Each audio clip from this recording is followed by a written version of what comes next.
नमस्कार, स्वागत है आपका एनबी न्यूज में और मैं हूं आपके साथ रुचिका रावत और आप देख रहे हैं अपनू उत्तराखंड।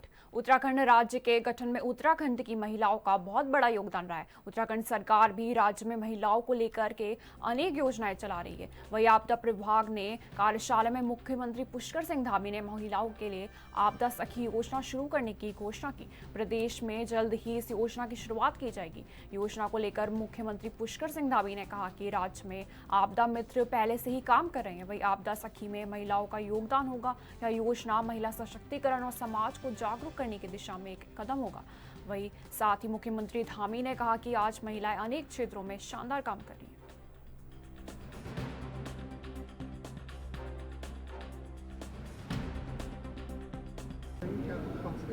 देखिए, आपदा मित्र हमारे पहले से काम करते रहे हैं। आपदा सखी में हमारी महिलाओं का योगदान होगा, उनकी भी सहभागिता होगी, तो हमारा महिला सशक्तिकरण की दिशा में और समाज को जागरूक करने की दिशा में भी एक कदम होगा। क्योंकि महिलाएं हमारे राज्य के अंदर अनेक क्षेत्रों में आज बहुत शानदार काम कर रही हैं। चाहे इसके लिए जिनके निमित्त हमने हाउस ऑफ हिमालय ब्रांड को यहाँ पर शुरू किया है, उसमें भी हमारी महिला समूह की महिलाओं की बहुत बड़ी संख्या है और पूरे राज्य के अंदर महिलाएं अनेक प्रकार के उत्पाद बनाती हैं, अनेक प्रकार के उपक्रम करती हैं, अनेक लोगों को रोजगार और स्वरोजगार दोनों ही देने का काम कर रही हैं। तो आपदा सखी के माध्यम से भी महिलाएं इस क्षेत्र में भी अपना योगदान देंगी।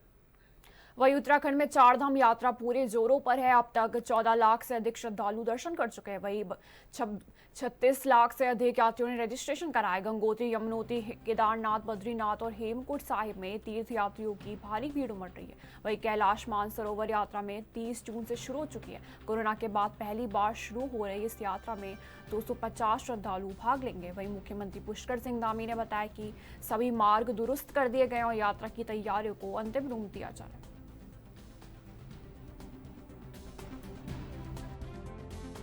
बार सड़क से अब यात्रा शुरू होगी, तैयारियां क्या हैं, क्या कुछ रहेगा? कैलाश मानसरोवर यात्रा की तैयारियों को अंतिम रूप दिया जा चुका है। सभी तैयारियां पूरी हो गई हैं, मार्ग भी पूरा अच्छा है और आदि कैलाश तक की यात्रा प्रारंभ हो गई है। अनेक देश दुनिया के लोग आ रहे हैं और कैलाश मानसरोवर यात्रा भी प्रारंभ होगी। तो निश्चित रूप से हमारे लिए एक अच्छा अवसर है कि विगत कई वर्षों के बाद ये यात्रा प्रारंभ हो रही है और राज्य की सीमा के अंदर हमने सभी तैयारियां पूरी कर ली हैं। वही उत्तराखंड राज्य आपदा प्रबंधन प्राधिकरण ने कार्यशाला का आयोजन किया। वही प्रदेश के मुखिया पुष्कर सिंह धामी ने कार्यशाला का शुभारंभ किया। कार्यशाला में मानसून 2025 की तैयारियों पर मंथन किया गया। सीएम धामी ने कहा कि उत्तराखंड में हर वर्ष मानसून के समय में कई प्राकृतिक आपदाओं के सामना करना पड़ता है। इसी के लेकर तैयारियां पहले से हो जाए। जो विभाग आपदा प्रबंधन में काम करते हैं उनकी मॉक ड्रिल पहले से ही हो चुकी है। वही साथ ही सभी जिलों के अधिकारी, शासन के अधिकारियों सहित भारत सरकार की एजेंसियां सभी मिलकर मानसून की तैयारियों को अंतिम रूप दे रही हैं।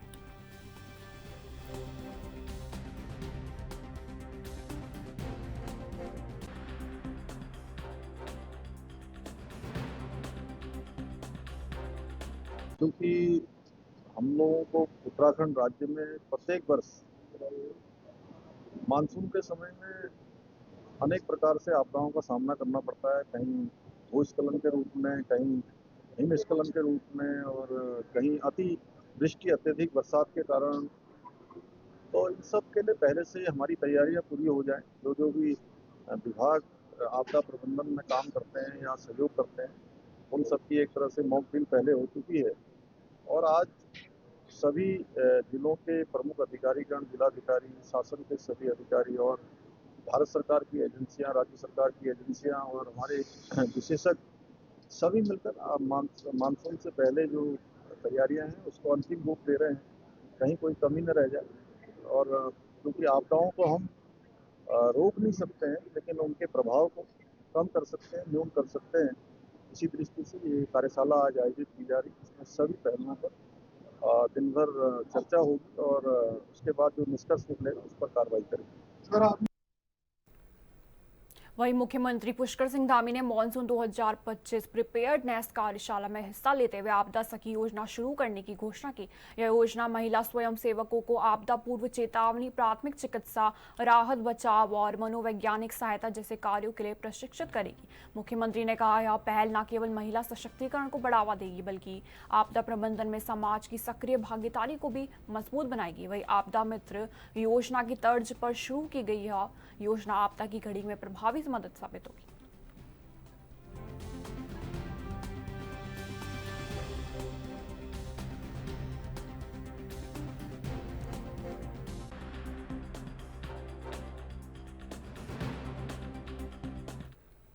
वही हल्द्वानी के रामलीला मैदान में कांग्रेस द्वारा जय हिंद रैली निकाली गई, जिसमें प्रदेश कांग्रेस के सभी बड़े नेता मौजूद रहे। ये रैली कांग्रेस ने ऑपरेशन सिंदूर में मिली सफलता पर सैनिकों के सम्मान के लिए निकाली। बीजेपी ने इस रैली पर हमला बोलते हुए कहा कि रैली को लेकर भाजपा प्रदेश मीडिया प्रभारी मनवीर चौहान ने कांग्रेस पर तंज कसते हुए कहा कि कांग्रेस बुद्धिविहीन और वर्चस्व की लड़ाई लड़ रही है। कांग्रेस सेना के नाम पर एक होने की कोशिश कर रही है, लेकिन कांग्रेस का अंतर्कलह प्रदेश की जनता के सामने है। चौहान ने यह भी कहा कि कांग्रेस की गुटबाजी और कांग्रेसी नेताओं में आपसी अनबन अक्सर सामने आती रहती है। कांग्रेस के सभी नेता अपने अपने प्रोग्राम अलग अलग आयोजित करते हैं और इन प्रोग्राम में कांग्रेस के बड़े नेता आपसी कलह के चलते अक्सर नदारद में रहते हैं।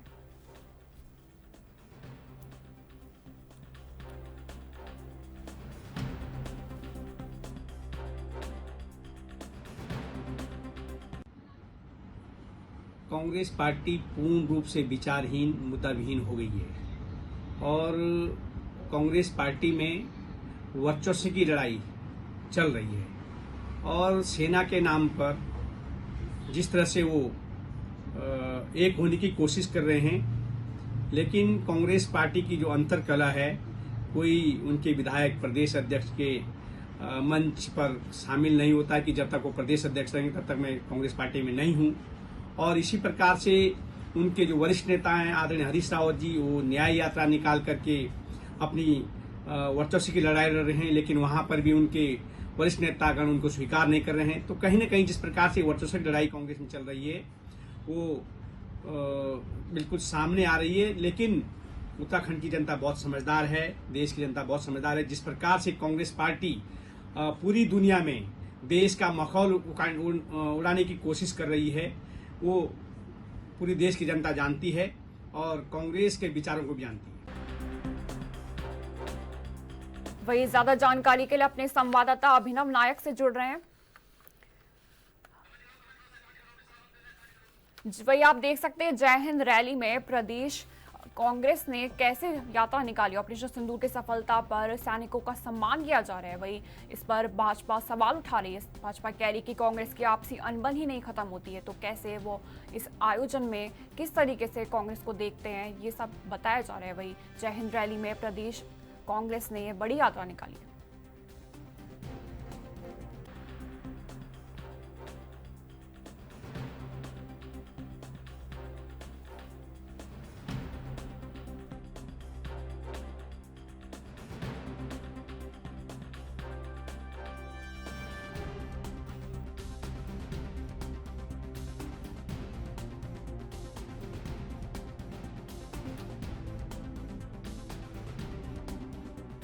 जय हिंद रैली में प्रदेश कांग्रेस के बड़े नेता मौजूद है। किस तरीके से हल्द्वानी में भी ये कैसे यात्रा निकाली जा रही है, ऑपरेशन सिंदूर में सैनिकों के सम्मान में यात्रा निकाली जा रही है और किस तरीके से भाजपा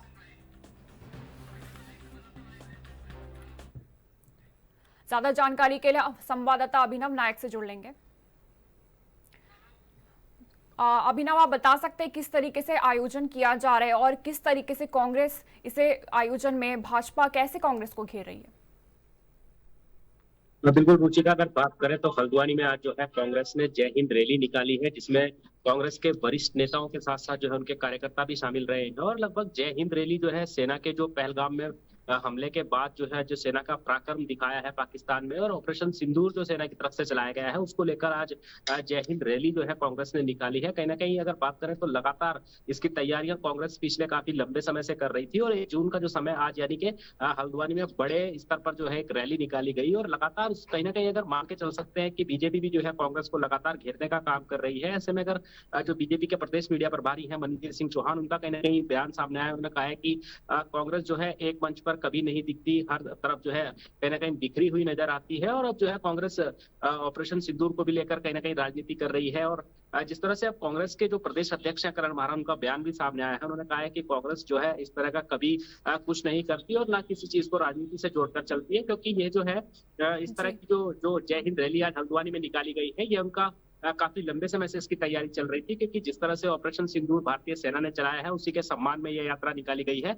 और पहले देहरादून में कांग्रेस ने यह यात्रा निकाली थी, उसके बाद जो है हल्द्वानी शहर को चूज किया गया था, और अब जो है हल्द्वानी शहर में भी यात्रा निकाली गई है। हल्द्वानी शहर में लगभग कांग्रेस के जितने भी बड़े नेता हैं, पूर्व मुख्यमंत्री हरीश रावत, पूर्व विधानसभा अध्यक्ष गोविंद सिंह कुंजवाल, इसके अलावा कांग्रेस के जो प्रदेश अध्यक्ष हैं करण मारा, नेता प्रतिपक्ष यशपाल आर्य, इसके अलावा चकरोता से विधायक प्रीतम सिंह समेत तमाम बड़े नेताओं ने जो है आज भाग लिया है, और पदाधिकारी भी वहां पर शामिल रहे हैं। तो इसी को लेकर जो है लगातार बीजेपी और कांग्रेस में आपसी कहीं ना कहीं जो है जी तंज कसने की जो है बातें सामने आ रही हैं, लेकिन कांग्रेस जो है उसको सिरे से खारिज कर रही है, और कांग्रेस कह रही है कि ये सैनिकों के सम्मान में जो है कांग्रेस ने आज यात्रा निकाली है। जी रुचिका। तो आप इसे किस तरीके से देख सकते हैं, इसमें किस तरह से राजनीति की जा रही है, कांग्रेस का क्या कुछ मकसद हो सकता है? सम्मान तो किया जा रहा है, लेकिन साथ ही उसका राजनीतिक पहलू क्या हो सकता है? आप किसे कैसे लेंगे इस चीज को? बिल्कुल, अगर बात करें रुचि का, तो कहीं ना कहीं इसमें राजनीतिक मकसद तो नहीं देखना चाहिए, क्योंकि चाहे बीजेपी हो या कांग्रेस हो, क्योंकि बीजेपी ने भी इससे पहले जो है देहरादून और अलग अलग शहरों में इस तरह की यात्राएं निकाली हैं, और यह सेना के शौर्य और सम्मान के लिए यात्राएं जो है निकाली गई हैं। और कहीं ना कहीं लगातार जिस तरह से जो दोनों पार्टियां हैं, चाहे बीजेपी हो या कांग्रेस, उन्होंने साफ किया है कि अगर बात करें तो कहीं ना कहीं जिस तरह से अब कांग्रेस के भी जो ताजा बयान सामने आए हैं, उन्होंने कहा है कि यह यात्रा किसी राजनीति के लिए नहीं है, यह सिर्फ सैनिकों के सम्मान और शौर्य के लिए यात्रा निकाली गई है, और ज्यादा से ज्यादा लोग जो है इसमें शामिल हो, उनका ऐसा मकसद भी था। और ये जो आज हल्द्वानी में निकाली गई है वो सफल भी रही है कहीं ना कहीं, और जी लगातार जो है बीजेपी कांग्रेस को घेरती हुई नजर आ रही है। कांग्रेस को जो है बीजेपी के जो प्रवक्ता हैं वो कह रहे हैं कि लगातार जिस तरह से कांग्रेस बिखरी हुई नजर आती है और आपस में एक मंच पर नहीं दिखती, तो ऐसे में कांग्रेस भी इसको सिरे से खारिज कर रही है। कांग्रेस के जो वरिष्ठ नेता है वो कहीं ना कहीं इसको खारिज कर रहे हैं। वो कह रहे हैं कि ऐसा कुछ भी नहीं है, लेकिन जब पार्टी की जरूरत होती है, जब पार्टी के जो बड़े नेता हैं उनका कभी मार्गदर्शन लेना होता है, तो वो एक मंच पर जरूर आते हैं, और कोई भी पार्टी के जो बड़े कार्यक्रम होते हैं वो कहीं ना कहीं वहां पर जो है पार्टी के सभी नेता पहुंचते हैं। तो ऐसा कुछ भी नहीं है। और बात कर सकते हैं कि आज जो हल्द्वानी में जय हिंद रैली कांग्रेस ने निकाली है वो कहीं ना कहीं सफल हुई है, और जी इसको लेकर जो है प्रदेश कांग्रेस अध्यक्ष करण महारा का भी बयान है। जी बहुत बहुत धन्यवाद अभिनव, हम सारी तमाम साझा करने के लिए जानकारियां।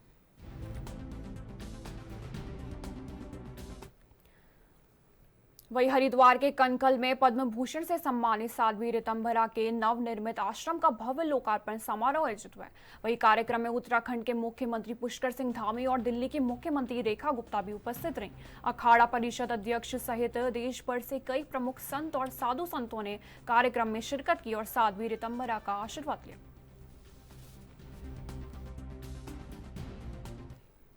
वही दिल्ली की मुख्यमंत्री रेखा गुप्ता हरिद्वार दौरे पर है। हरिद्वार के हर की पौड़ी पर पहुंची सीएम रेखा गुप्ता ने हर की पौड़ी पर गंगा स्नान किया। वही परिवार के साथ गंगा में डुबकी लगाने के बाद सीएम रेखा गुप्ता ने हर की पौड़ी के ब्रह्म कुंड पर पूजा अर्चना भी की। मीडिया से बात करते हुए रेखा गुप्ता ने कहा कि दिल्ली सरकार के 100 दिनों का कार्यकाल पूरा होने के बाद वे देवभूमि की यात्रा पर है। वही उन्होंने गंगा में पवित्र स्नान कर प्रदेश और देश की खुशहाली की कामना भी की। सीएम रेखा गुप्ता ने कहा कि उनका प्रयास है कि दिल्ली में यमुना नदी को भी मां गंगा की तरह स्वच्छ और निर्मल बना सके।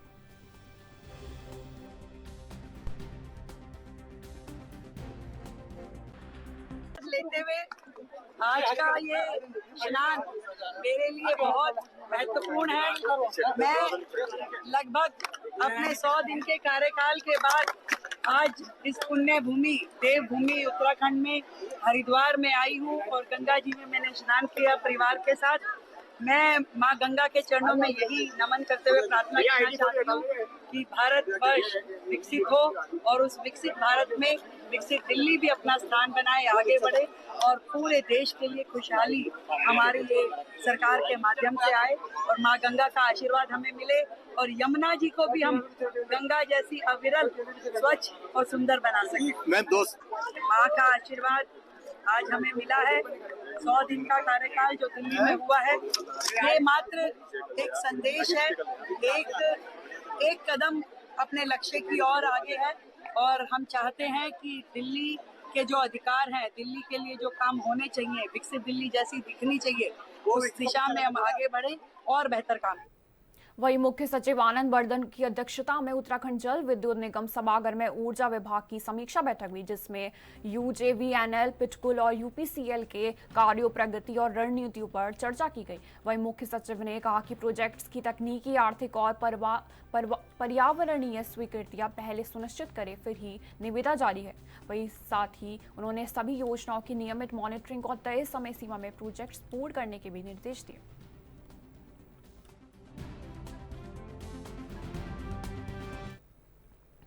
वहीं अंकिता भंडारी हत्याकांड को लेकर कोर्ट से आए फैसले के बाद जगह जगह से प्रतिक्रिया सामने आ रही है। हल्द्वानी पहुंचे पूर्व मुख्यमंत्री हरीश रावत ने अंकिता हत्याकांड में तीनों आरोपियों को उम्र कैद और अर्धदंड लगाए जाने का न्यायिक फैसला बताते हुए कहा कि अभी ईश्वरीय फैसला बाकी है, क्योंकि आज तक उस वीवीआईपी का पता नहीं चल पाया जिसके लिए पूरी साजिश रची गई थी। वहीं पूर्व सीएम हरीश रावत ने कहा कि सरकार वीआईपी पर आज भी मौन है और आगामी 2027 के चुनाव में कांग्रेस इसे प्रमुख मुद्दा बनाएगी और कांग्रेस की सरकार आई तो इस मामले में साक्ष्य मिटाने वाले, बुलडोजर चलाने वाले उन सभी पर कार्रवाई होगी और अंकिता भंडारी हत्याकांड पर फिर से एसआईटी जांच कराई जाएगी। और अंकिता हत्याकांड में न्याय हमको मिला है। 3 दोषियों को उम्र कैद और आर्थिक दंड मिलना, ताकि उस पैसे से अंकिता के माता पिता का भरण पोषण हो सके। ये न्याय ने व्यवस्था की है, मगर हम ईश्वरीय न्याय की भी प्रतीक्षा कर रहे हैं। सारा उत्तराखंड उस वीआईपी को न्याय के दरवाजे पर लाना चाहता है, कोर्ट की चौखट पर लाना चाहता है, जिसके लिए सारे उत्तराखंड में आवाज़ मिली थी कि वो वीआईपी कौन, जिस पर सत्ता है मौन। और अंकिता के माता पिता ने भी उस वीआईपी का कुछ उल्लेख किया है। जिस शैतान की हवस बुझाने के लिए अंकिता के इनकार के बाद उसके प्राण लिए गए, तो उसको हम ईश्वरीय न्याय की प्रतीक्षा कर रहे हैं। वक्त हो चुका है छोटे से ब्रेक का, फौरन लौटेंगे।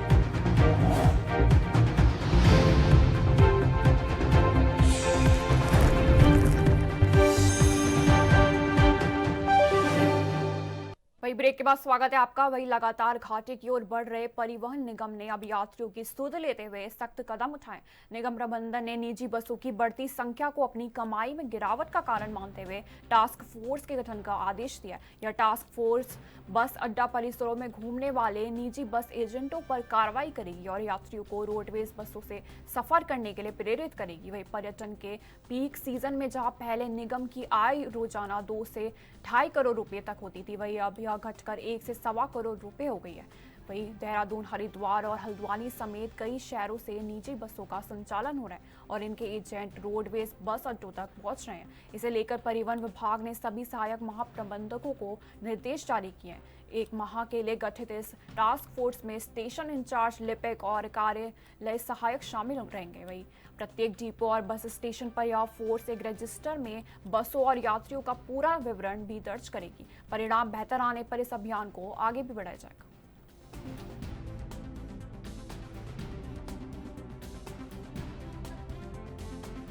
लगातार घाटे की ओर बढ़ रहे परिवहन निगम को अब अपने यात्रियों की कहीं ना कहीं सुध आई है। और अगर बात करें तो जो प्रबंधन है वो निजी बसों के बढ़ते संचालन को अपनी घटती कमाई का कारण मानते हुए भी जो है टास्क फोर्स गठित करने के जो है निर्देश दिए गए हैं। और अगर बात करें तो बस अड्डा परिसर में घूमने वाली निजी बसों के एजेंटों पर भी कहीं ना कहीं जो है कार्रवाई करने के साथ ही यात्रियों को रोडवेज की जो बसें हैं उनमें सफ़र करने के लिए भी कहीं ना कहीं प्रेरित करेगी। और अगर बात करें तो निजी बसों की जो लगातार बढ़ती संख्या ने आर्थिक रूप से भी कहीं ना कहीं जो है परिवहन निगम की कमर तोड़ दी है। और अब हालात ये हैं कि जो पर्यटन है और पर्यटन का सीज़न चल रहा है, पीक सीज़न है, तो ऐसे में पहले से ही निगम में जो है आय में अगर बात करें तो 2 से ढाई करोड़ रोजाना होती थी, जो अब घटकर लगभग 1 से सवा करोड़ तक पहुंच गई है। और अगर बात करें तो ISBT देहरादून समेत हरिद्वार और हल्द्वानी, इसके अलावा उत्तराखंड के कई शहर हैं जहां पर निजी बसों का संचालन हो रहा है। और अगर बात करें तो जो एजेंट है वो परिवहन निगम भी उसमें कहीं ना कहीं जो है उसको भी स्वीकार कर रहा है कि एजेंट जो हैं वो हर जगह सक्रिय हैं। इसी वजह से जो है निगम को कहीं ना कहीं खासा नुकसान भी हो रहा है। और जो अब निगम के जो आदेश हैं वो महाप्रबंधकों के लिए भी आदेश दिए।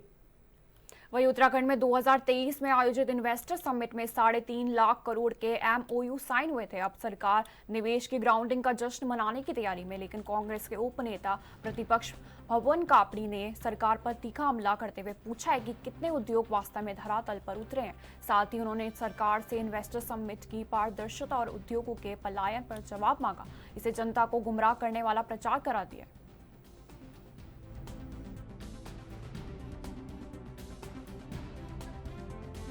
देखिए, सबसे पहले तो मैं ये कहूँगा कि सरकार ने जो जो किया उसके होर्डिंग पोस्टर पूरे उत्तराखंड में जगह जगह सरकारी धन का दुरुपयोग करके लगाया कि हमने नकल विरोधी कानून बना दिया, जो है कि हम BOCC लेकर आए, हमने जो है कि भू कानून लेकर आए। तो मैं सरकार से पूछना चाहता हूँ कि सरकार इसके होर्डिंग क्यों नहीं लगाते कि जो सरकार ने इन्वेस्टर सबमिट करी थी उसमें खर्चा कितना हुआ था और कितने लोगों ने यहाँ इन्वेस्ट किया और कितने प्रोजेक्ट सरकार के धरातल पे दिखाई दे रहे हैं। ये सिर्फ उत्तराखंड की जनता को ठगने का काम कर रहे हैं, सरकारी धन का दुरुपयोग कर रहे हैं। जो उद्योग लगे हुए हैं, जो पंडित नारायण दत्त तिवारी जी के समय में जो उद्योग लगे थे, चाहे वो हरिद्वार में हो, चाहे रुद्रपुर में हो, चाहे सितारगंज में हो, चाहे सैलाकुई में हो, चाहे काशीपुर में हो, सरकार पहले ये स्पष्ट करे उन उद्योगों को कितना रोक पा रही है। लगातार वहीं हल्द्वानी में रविवार को सांसद अजय भट्ट ने पिछले वर्ष बरसात में आई आपदा की वजह से गौला पुल और अंतर्राष्ट्रीय स्टेडियम के हुए नुकसान के सुरक्षात्मक कार्य का स्थलीय निरीक्षण किया। अजय भट्ट ने गौला नदी के किनारे पुल से जोड़ने वाले अप्रोच रोड और गौला पुल सहित अंतर्राष्ट्रीय स्टेडियम के सुरक्षात्मक कार्य का अधिकारियों के साथ निरीक्षण करते हुए कई निर्देश दिए। वहीं इस दौरान सांसद अजय भट्ट ने बताया कि लगभग 1 अरब रुपए की लागत से अंतर्राष्ट्रीय स्टेडियम, गौला पुल और अप्रोच रोड में सुरक्षात्मक कार्य हो रहे हैं। वहीं उन्होंने कहा कि बरसात नजदीक है, इसलिए बरसात में पिछले वर्ष की अपेक्षा नुकसान कम हो, इसके लिए सबसे पहले सिंचाई विभाग को बड़े बड़े बोल्डर प्रभावित इलाके में किनारे लगाने के निर्देश दिए।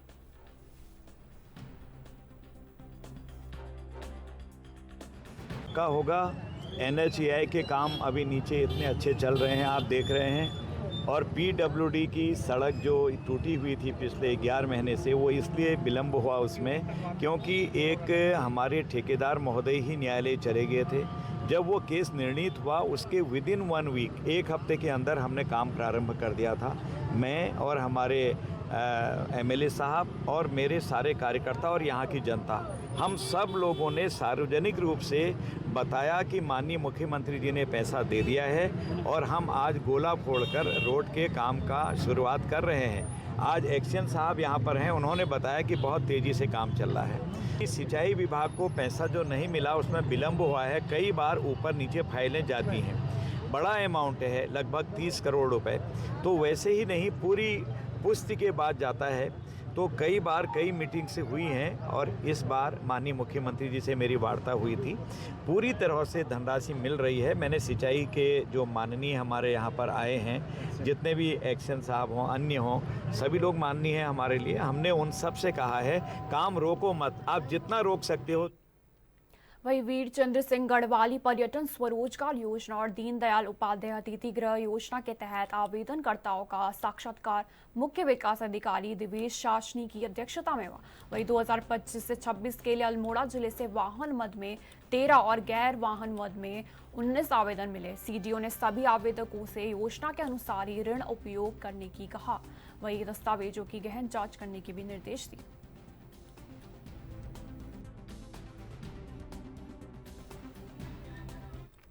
केंद्र सरकार ने कृषि क्षेत्र में सुधार एवं विकास को बढ़ावा देने के लिए देश भर में विकसित कृषि संकल्प अभियान शुरू कर दिया है। इस अभियान के दौरान 2170 टीमें देश भर के 700 से अधिक जिलों में 65,000 गांवों और करीब 1.5 करोड़ किसानों तक पहुंचेगी। इस अभियान के शुभारंभ के मौके पर पीएम मोदी ने भारत के कृषि क्षेत्र को और अधिक आधुनिक बनाने पर जोर दिया। वहीं देहरादून के भारतीय मृदा एवं जल संरक्षण संस्थान के निदेशक डॉक्टर एम मधु ने कहा, उत्तराखंड के लगभग 65,000 किसानों को इसका लाभ दिया जाएगा। वहीं इस अभियान के तहत उत्तराखंड के 2 जिले हरिद्वार, देहरादून इसमें शामिल है। उन्होंने कहा कि इसमें हमारे विभाग की 7 टीमें काम करेंगी। 400 गांव इस अभियान के तहत शामिल है और 12 ब्लॉक भी। यह अभियान 15 दिन तक चलेगा। उत्तराखंड में ICAR का अंतर्गत दो प्रमुख संस्थान हैं। एक भारतीय कृषि अनुसंधान संस्थान है, मिट्टी और पानी संरक्षण संस्थान है, ये देहरादून में है। उसके साथ ही आपने सुना होगा VPKS अल्मोड़ा संस्थान है, 2 प्रमुख संस्थान है। एंड दूसरा संस्थान भी है, मछली का है, कोल्ड वाटर रिसर्च संस्थान भी है। हम लोग सारे KVK के साथ भी जोड़ चुके हैं। एंड भारतीय कृषि अनुसंधान मिट्टी और पानी संरक्षण संस्थान के बारे में बात करें तो ये देहरादून में हम लोग संस्थान की तरफ 7 वैज्ञानिक और टेक्निक का टीम बना चुके हैं। ये 7 टीम ये 15 दिन में लगभग 12 ब्लॉक में कवर करने के लिए कोशिश कर रहे हैं। फिलहाल इस बुलेटिन में इतना ही। बने रहिए NB न्यूज़ के साथ। नमस्कार।